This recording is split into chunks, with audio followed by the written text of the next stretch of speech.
لو ما شغلتش نفسك بالحق هتشغلك بالباطل.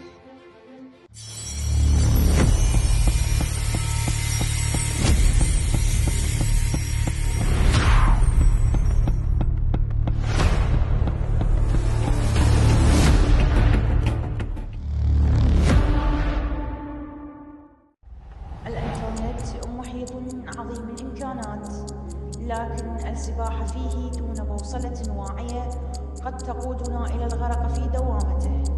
الرقي الحقيقي اليوم لا يكمن في التواجد الدائم على الشبكة، بل في القدرة على الانفصال عنها بإرادة حرة للاتصال بما هو أعمق وأبقى، ذواتنا الحقيقية ومن نحب، واللحظة الراهنة التي نعيشها.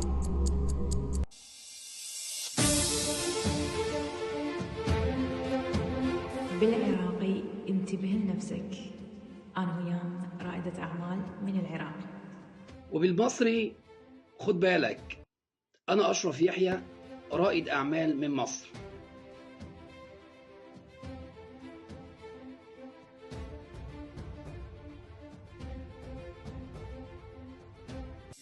السلام عليكم، أهلا بيكم في حلقة جديدة من برنامجنا خد بالك. حلقتنا النهاردة بتتكلم عن التعافي والفوقان بعد التمثيل اللي عاش سنين معانا. عارفين اللحظة اللي النور بيقطع فيها والبيت بيبقى هص هص؟ أول كلمة كنا بنقولها إيه؟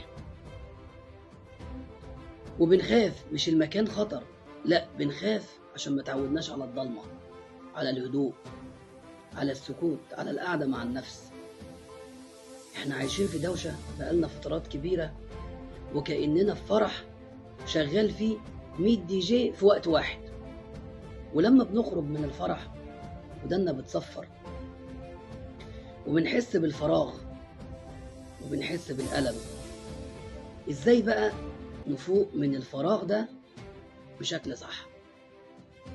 عايزين نملى الفراغ ده بشكل صح علشان ما نرجعش أضعف من الأول للسوشيال ميديا. خد بالك، في فرق كبير ما بين انك تملى وقتك وانك تواجه نفسك. التعافي الحقيقي انك تسمع نفسك بهدوء، بالراحة، من غير جري، من غير ما تفتح اي حاجة تلهيك عن انك تسمع اللي جواك. واحساسنا في الفترة دي بنكون مخنوقين علشان الدوشة اللي احنا فيها والبعد عن السوشيال ميديا يخلي عندنا إحساس بالفراغ، وده بيكون صوت نفسنا اللي هو إحنا فين من كل ده. الوجع ده يا بطل معناه إنك بدأت تنظف جسمك وعقلك من السموم. لو ما شغلتش نفسك بالحق هتشغلك بالباطل.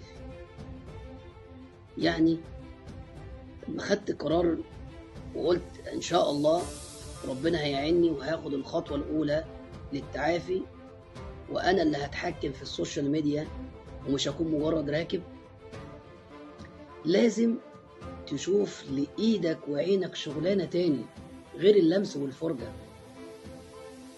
انزل اتمشى، روح جيب طلبات البيت، اعمل أي حاجة بسيطة.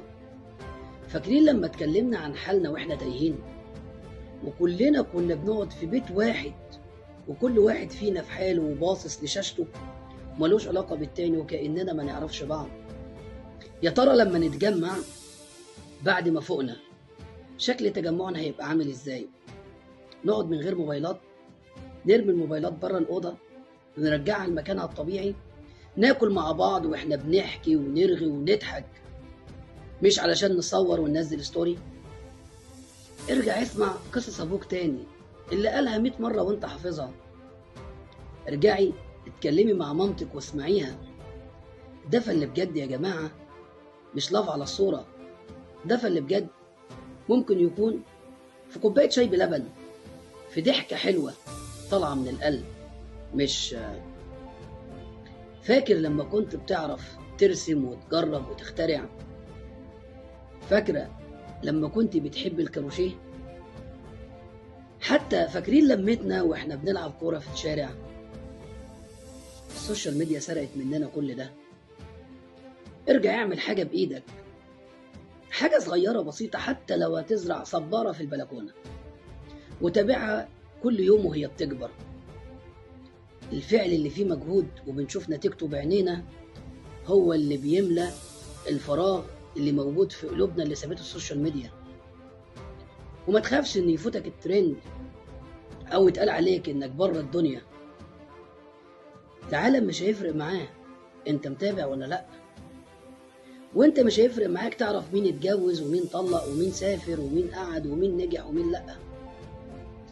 الفوات الحقيقي اللي هيفرق معاك ان عمرك يضيع وانت باصص على حياة غيرك. هو ده الفوات الحقيقي، انك تضيع عمرك وانت باصص على حياة غيرك. ركز في وقتك وحياتك، وساعتها هتلاقي ما كانتش في حاجة فايتاك الا راحت بالك. خد بالك، الفراغ اللي انت فيه ده البداية، ولازم تملاه بالحاجات الصح. ابدأ بالصلاة، الشغل، الضحكة اللي من القلب، وبلاش استعجال على نفسك. خليك صبور. اللي ضاع مننا كان سنين، فلازم يكون عندنا صبر على نفسنا، لان احنا بنبني بني ادم بجد. وما تقولش لنفسك انا هكون دلوقتي افضل نسخة من نفسي او هكون انسان مثالي. مفيش الكلام ده على ارض الواقع. احنا بشر وطبيعتنا ان احنا نغلط ونتلخبط واختياراتنا تبقى غلط ونتوه. المهم نرجع تاني. السوشيال ميديا دي مجرد شاشة، لو دوست على زرار الباور تموت كل اللي عليها وانت تفضل موجود. بلاش تبيع أصلك علشان صورة، وبلاش تضحي بالناس اللي باقية عليك علشان لاف لناس أصلا مش عارفة اسمك بالكامل.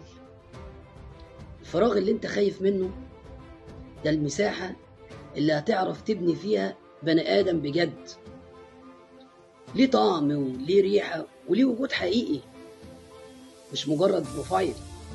احنا بنبدأ حياة جديدة. روحوا عيشوا، روحوا حبوا بعض، روحوا امسكوا ايدين اهاليكم. الحياة اقصر بكتير قوي من اننا نقضيها في سكرول لناس تانية. مستنيكم في الكومنتات تقولوا لي ايه اكتر حاجة وحشتكم في نفسكم قبل ما السوشيال ميديا تخطفكم. والسلام.